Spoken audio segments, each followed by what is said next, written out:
Hi friends, today we are going to start with your electrodynamics by Griffith. I will start from the electrostatics. Okay, so if we have some source charges Q1, Q2, Q3, Q4 and so on, and these are all the source charges, and if we have a test charge Q, this is your test charge. So what force do they exert on the test charge? What force do they exert on the test charge? Okay, so for that we are going to use the principle of superposition.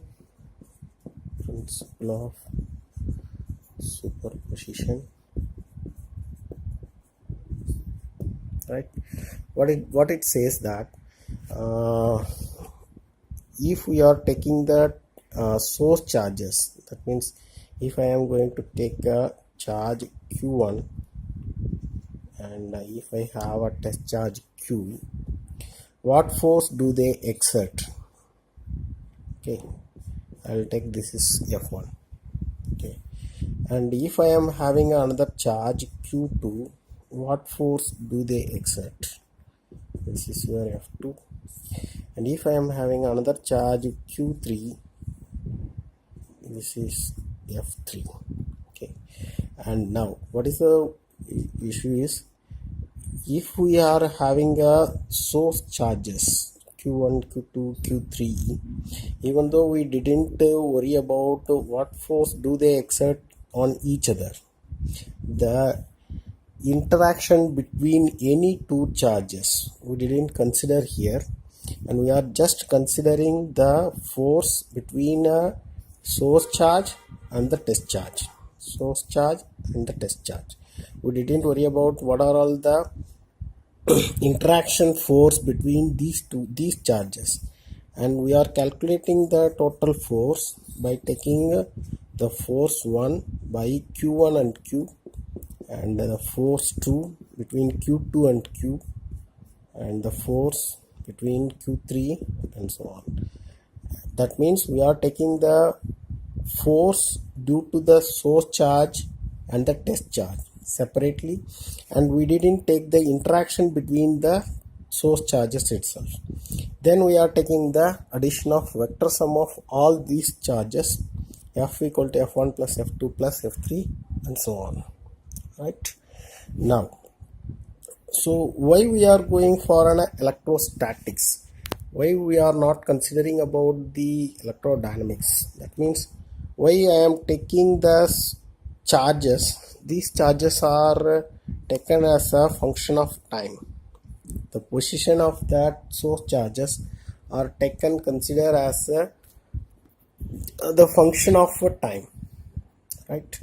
And this is also a function of time, right? Here I am calculating only the position of the charge. Here I am considering only the position of the charge. I didn't go for any velocity, I didn't go for any acceleration, right? So I am considering these charges are stationary. These charges are stationary, right? So that we are going for to find the charges between the interaction or the, for example, if I am taking electromagnetic news, okay, this is moving in a velocity of speed, right?